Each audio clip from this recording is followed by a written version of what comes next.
Nous sommes ici dans une rue faite de goudron. Un trottoir de chaque côté. Il fait nuit. À l'arrière-plan, un décor antique.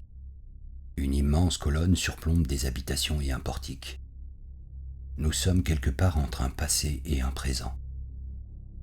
À l'avant-scène, un personnage barbu, aux mains démesurément grandes. Il se tient face à nous, la tête dans les épaules, et sur sa tête un turban. De sa main, il tient fermement une fourche en guise de lance. Peut-être s'agit-il du gardien des lieux. Son œil en forme de croix nous indique qu'il s'agit d'un borgne. Sur l'autre trottoir, une couronne royale gît au sol. Et dans le ciel, de curieux oiseaux emportent avec eux un immense étrange cube noir.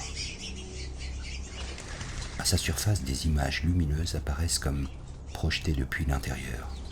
Sur l'une des faces, un cartomancien, un tireur de cartes. Que prétend-il lire de l'avenir, prédire du destin? Sur l'autre face, on devine une scène entre un père et son enfant. La troisième face s'ouvre sur un escalier en colimaçon. Le cube noir évoque la boîte noire, symbole de la mémoire. Un bout de mémoire se laisse emporter, envoler, ou peut-être subtilisé, malgré la surveillance du gardien dont la vision tronquée semble lui faire défaut. La couronne royale au sol pourrait bien nous apporter un indice sur l'identité du présumé auteur du délit. En 1830, le roi Louis-Philippe, après une victoire militaire française à Alger, occupe le territoire de l'Algérie. C'est le début de l'empire colonial français. 132 années de colonisation durant lesquelles tout un peuple vivra sous domination. Manipuler, trahir, soumettre, déporter, exproprier, exterminer. La France devra user de stratégies politiques et militaires obscures pour garder l'Algérie. Ce même Louis-Philippe, dernier roi des Français, est aujourd'hui inhumé dans la chapelle royale de la ville de Dreux. Ironie du sort ou coup du destin, des générations plus tard, des familles originaires d'Algérie étaient accueillis dans cette même ville. Les hommes de cette communauté portaient le nom de Harkis.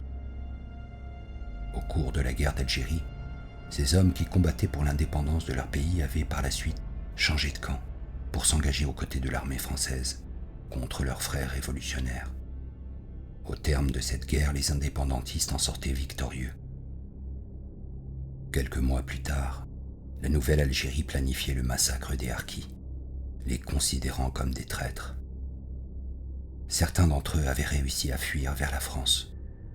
L'Algérie leur était désormais définitivement une terre interdite. Comment ces hommes se sont-ils retrouvés dans le camp français? Celui du camp adverse, ce même camp qui les a humiliés, brisés eux et leurs ascendants sur plusieurs générations. Arrivés en France, les Harkis, venus avec leur famille, se sont reconstitués autour d'une cause commune, marquée par un destin tragique. La communauté Harki était née. À Dreux, c'est toute une partie d'un village qui avait fui et qui s'était réinventé, avec les mêmes familles, les mêmes clans, les mêmes traditions, sur une nouvelle terre. Un village tribal venu d'Algérie transplanté au cœur de la cité royale. Là où l'histoire coloniale a commencé, là où elle s'est arrêtée 7 générations plus tard. Les Harkis et la cité royale, un carrefour où se croisent la petite et la grande histoire, l'histoire d'une tribu et l'histoire de France, deux parcours que tout semble opposer et pourtant, réunis dans un même lieu, autour d'un même destin, à la croisée des mémoires.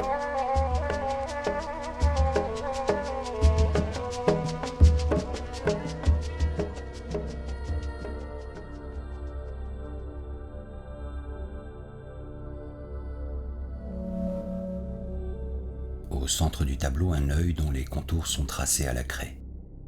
L'œil se compose de plusieurs éléments sur lesquels l'œil lui-même porte un regard.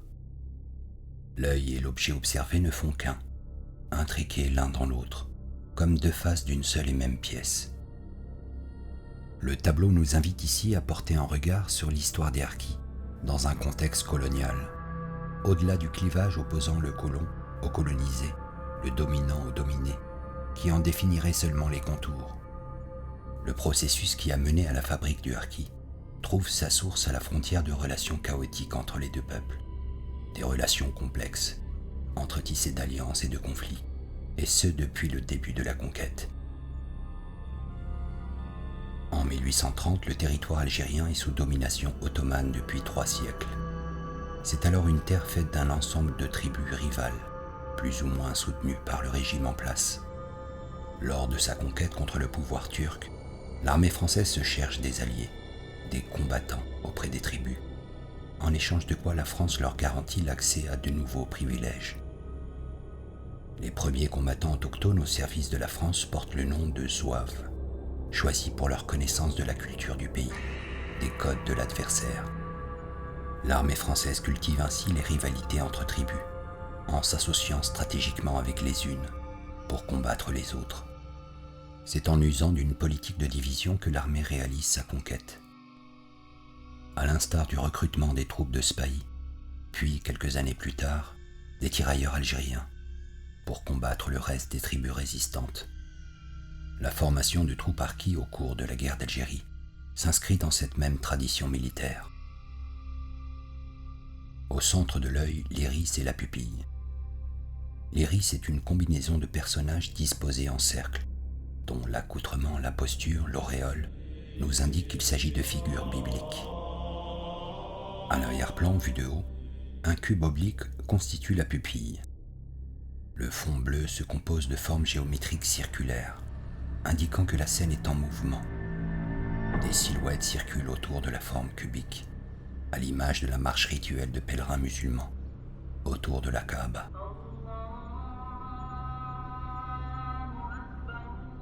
L'œil se fait témoin d'une alliance entre deux mouvements religieux, chrétiens et musulmans. Après 7 années de conflit, l'émir Abdelkader, chef des tribus autochtones, et le général Bugeaud, chef militaire français, signent un traité de paix, le traité de Tafna. Les deux parties conviennent d'une répartition des territoires. Les terres intérieures du pays sont désormais la propriété du peuple algérien, et les côtes maritimes, celles des Français. À l'avant du tableau, une pièce en carton. Sur sa surface se dessine un plan dont la partie centrale est transpercée, déchirée. La faille représente symboliquement la rupture du traité de Tafna, 2 années après sa signature. Le roi Louis-Philippe ordonne la poursuite de la conquête vers l'intérieur du pays. L'émir Abdelkader s'y oppose. C'est le retour à l'état de guerre. Le général Bugeaud a désormais pour objectif la conquête absolue du territoire. Sa politique militaire de la terre brûlée consiste à pourchasser les résistants par une incessante offensive, brûlant leurs récoltes, incendiant leurs villages et, s'il le faut, les exterminer. Loin de faire l'unanimité au sein des tribus, l'émir Abdelkader renonce à la guerre. Il se rend aux autorités françaises.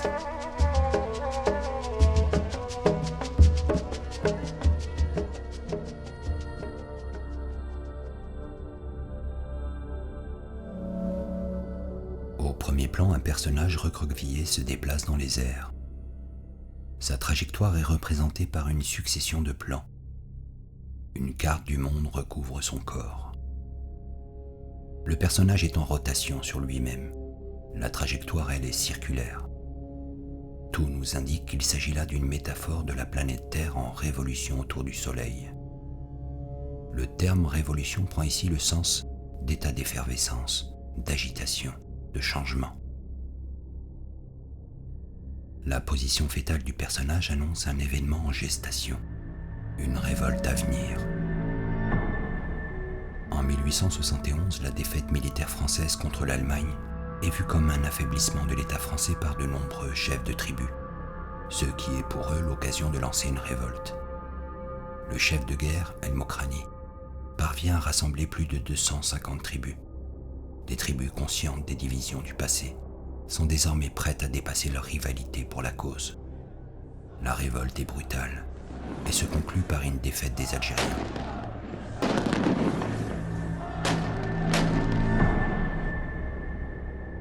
Au sol, un carton vide dont le couvercle a été arraché. Le personnage, lui, est comme plongé dans un sommeil. Sur son corps est tracé un itinéraire dont la destination s'arrête en Nouvelle-Calédonie. Après leur défaite, les résistants sont violemment réprimés. Certains sont arrachés de leurs terres, enfermés dans des cages, déportés jusqu'en Nouvelle-Calédonie.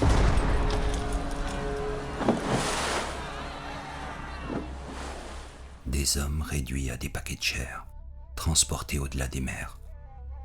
Aujourd'hui, encore des générations plus tard, leurs descendants vivent désormais sur ces terres lointaines. Au-delà du sort des déportés, c'est tout un peuple qui est sanctionné, soumis à des travaux forcés, expropriés de leurs biens et de leurs terres. Pour l'Empire colonial, l'objectif est clair, réduire à néant l'espoir d'une révolte à venir. Le peuple est mis en sommeil.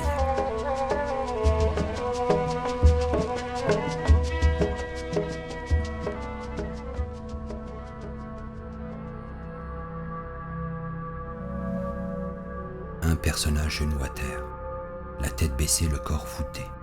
Il peine à se relever. En arrière-plan, une porte fermée.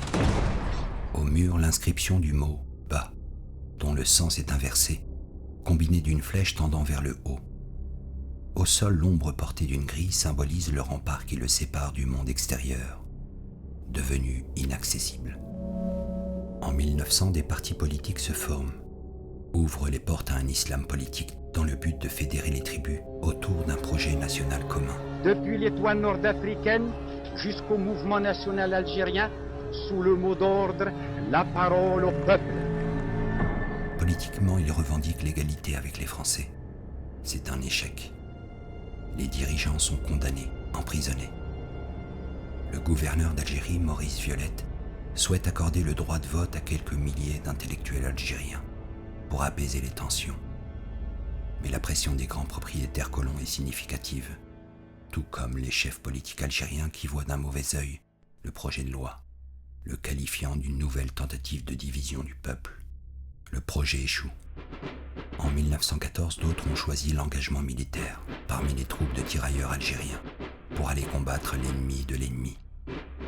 Lors de la Grande Guerre sur le champ de bataille, leur sang se mêle au sang des Français. Ils espèrent des droits légitimes grâce au sacrifice commun, mais en vain.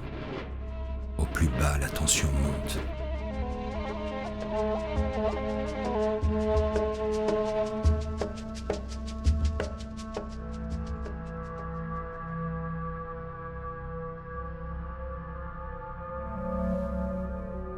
À l'avant-scène, un taureau blessé par des impacts de balles.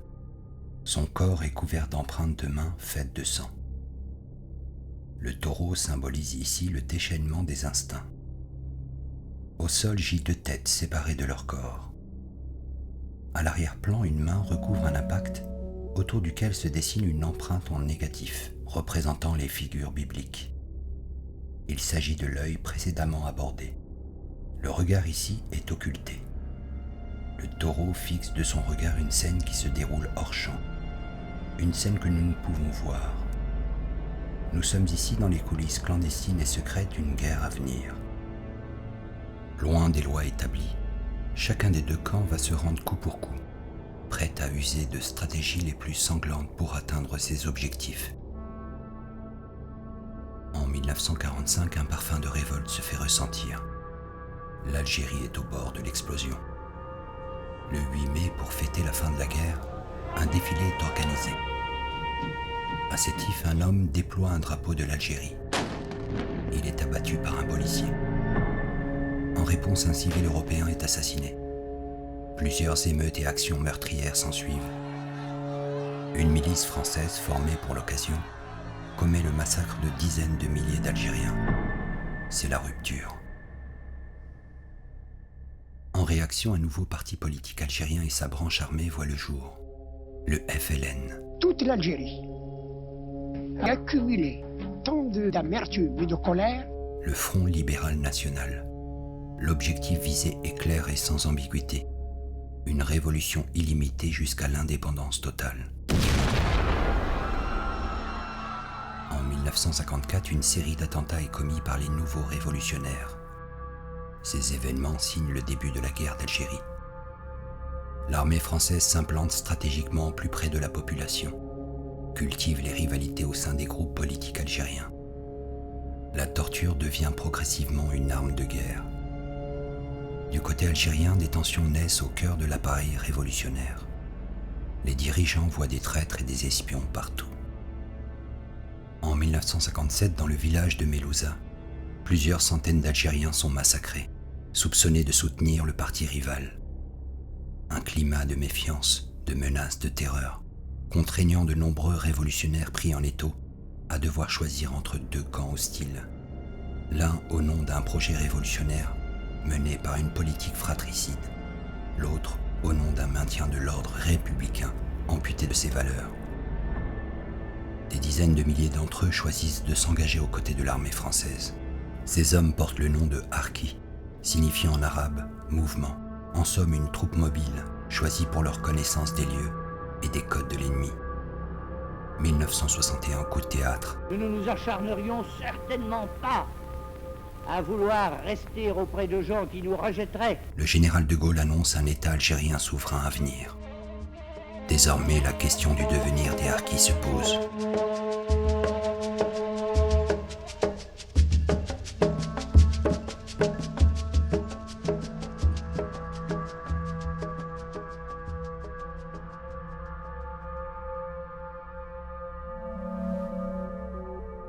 Nous sommes dans un cimetière. Au sol, des croix au nombre de 7 éclairées par le même nombre d'étoiles. L'ombre portée des croix forme une échelle. Un personnage suspendu dans les airs s'interpose entre une lune et une étoile, toutes deux symbolisant le drapeau algérien. À l'arrière-plan, l'inscription du mot « haut », dont le sens est inversé, combiné d'une flèche tendant vers le bas. Le fond bleu instaure une ambiance mystique. Une marelle est dessinée à la craie sur un sol argileux. Nous sommes ici quelque part entre terre et ciel. Le tableau représente la période de transition qui mènera le peuple algérien vers son indépendance. Les négociations entre l'État français et le FLN provoquent des troubles internes au sein de chacun des deux camps. Du côté français, une partie des militaires s'oppose à la politique d'abandon de l'Algérie. La foule n'est pas armée, pourtant soudain en face d'elle, des soldats tirent. Du côté algérien, les partis politiques mènent une guerre fratricide, se disputant la prise de pouvoir à venir. Au cœur de ce chaos, le sort des Harkis et des civils européens reste en suspens. Au terme de la guerre, en mars 1962, l'Algérie s'apprête à devenir indépendante. La France quitte progressivement son territoire colonial. Après cette génération, les civils européens abandonnent leurs terres, laissant derrière eux leurs biens, leurs morts. L'État français ordonne le désarmement immédiat des Harkis et leur interdit tout rapatriement vers la France.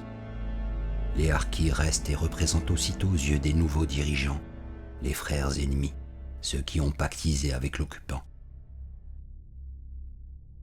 Au terme de l'aventure coloniale, la présence, pour ne pas dire l'existence des Harkis, représentera aux yeux des deux nations la trace mémorielle d'un versant gênant de l'histoire, un versant que l'on préfère occulter des récits nationaux. De l'abandon de l'État français au massacre fratricide, le destin tragique de dizaines de milliers de Harkis en sera le prix. Le personnage en suspens surplombant le cimetière représente le soldat harki inconnu, massacré, dont le corps démembré a été abandonné quelque part, sans sépulture, entre terre et ciel.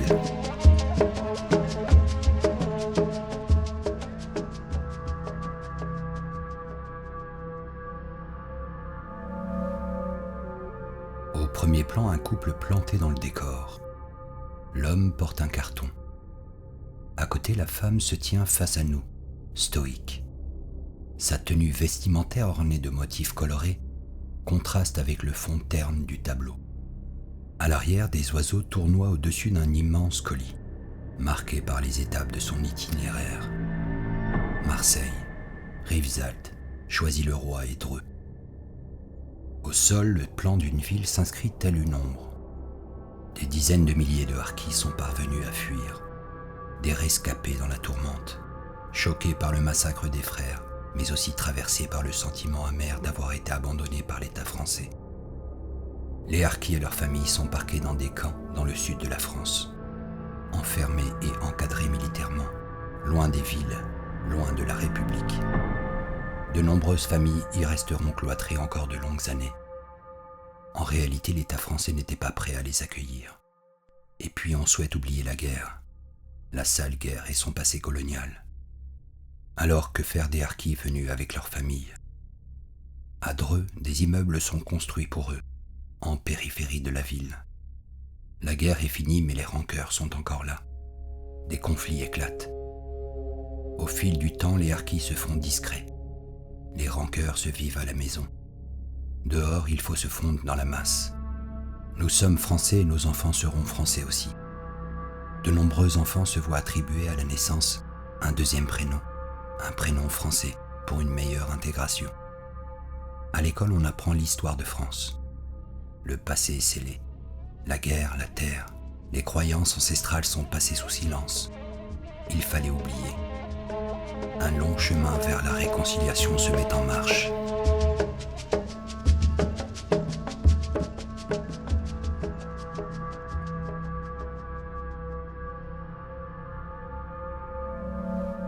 Un personnage recroquevillé est à l'étroit dans un carton.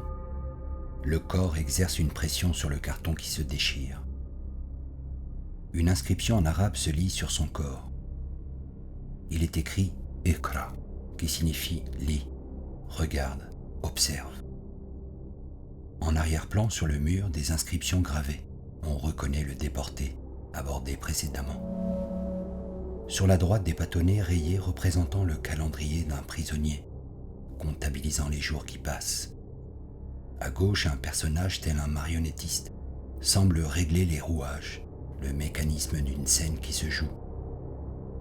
Les inscriptions sont blanches sur un mur sombre, en négatif, à l'image d'une radiographie.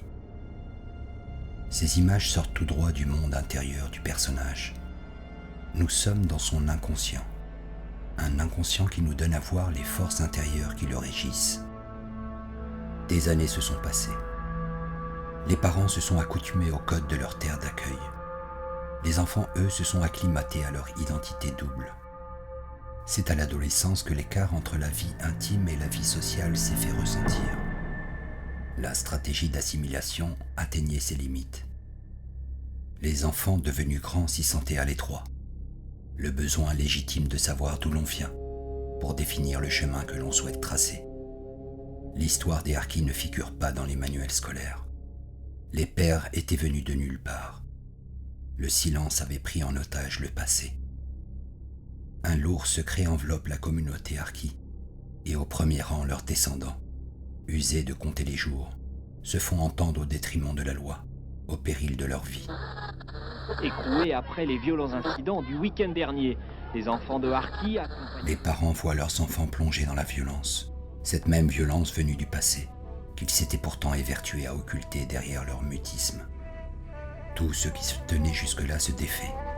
Le collectif harki, celui des mères et des pères vieillissants, perd de sa contenance.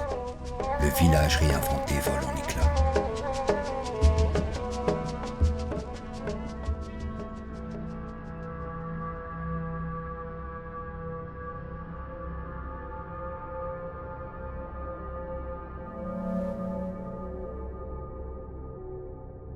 Au premier plan, un personnage dont la tenue vestimentaire évoque celle d'un représentant religieux. Sa posture désarticulée, sa dentition aléatoire, son regard vide décrivent un personnage morbide, sans expression de vie, un fantôme fait de chair. Derrière, un cube flottant entouré de silhouettes est maintenu en suspens à l'aide de pinces à linge. À l'arrière-plan, l'horizon est oblique. Les habitations sont dans la pénombre. Un monde de biais à l'envers, où tout semble être préfabriqué, illusoire. L'Algérie est encore une terre interdite pour les harkis, une terre fantôme pour leurs enfants.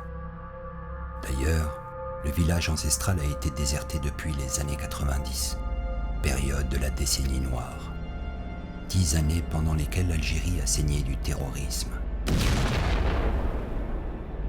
Le 5 juillet 1962, jour de l'indépendance de l'Algérie, le peuple se pensait libre après le départ des Français. En réalité, rien n'allait vraiment changer. Ceux qui prétendaient avoir libéré le peuple du joug colonial allaient au fil du temps finir par leur ressembler. En cultivant le mythe du peuple uni face à l'oppresseur, en faisant porter le poids de la trahison sur les harkis. Pour des visites de Harkis, c'est exactement comme si on demandait à un Français de la résistance de toucher la main à un collabo. La nouvelle Algérie jetait un voile sur son propre passé, comme pour mieux s'en échapper. Un pays fantôme, agité par le spectre d'un passé colonial qui ne passe pas, dont la mémoire s'est laissée emporter, perdu quelque part dans les méandres de l'histoire.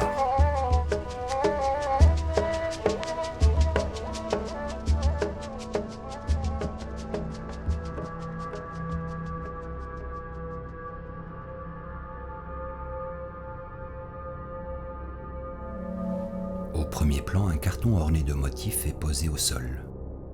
Son traitement graphique nous indique qu'il s'agit là de l'œuvre d'un enfant. Une inscription annonce la nature de l'objet, le trésor caché. Dans le fond du tableau, l'ombre portée d'une assemblée d'oiseaux nous en révèle la présence. Sur chacune des faces du carton apparaissent les éléments de scène des différents tableaux précédemment abordés. De la colonne antique aux impacts de balles, le tableau nous montre à voir l'envers du décor. L'œil, lui, ajouré en son centre, est placé sur la face supérieure du carton. L'obscurité qui en émane nous invite à plonger notre regard à l'intérieur de la boîte, à l'endroit du monde imaginaire de l'enfant. Sur le carton, une feuille de figuier semble provenir de l'arbre dont la silhouette se dessine en arrière-plan. La feuille du figuier représente la genèse, l'origine du monde. L'arbre en symbolise le lien généalogique. Le trésor caché représente ici la mémoire comme objet de transmission. Les filles et fils de harkis sont devenus parents. La question de la transmission se pose.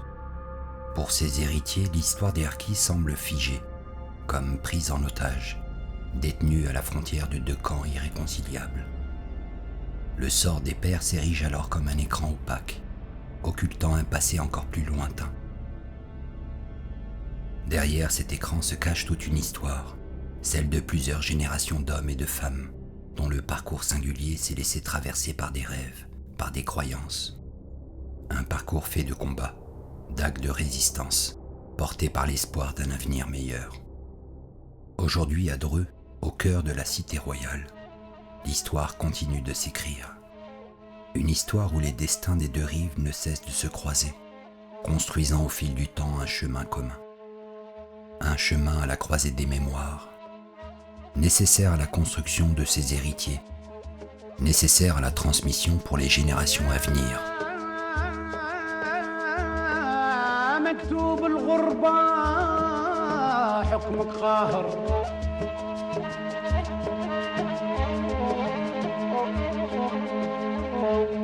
فارقتك وقطعت منك امالي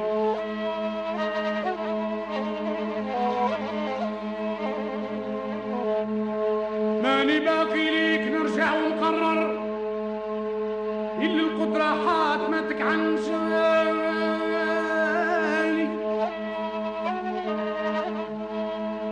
ربي قدر بيك سبحان القاهر يا ما كشبر العز فيك الأمثال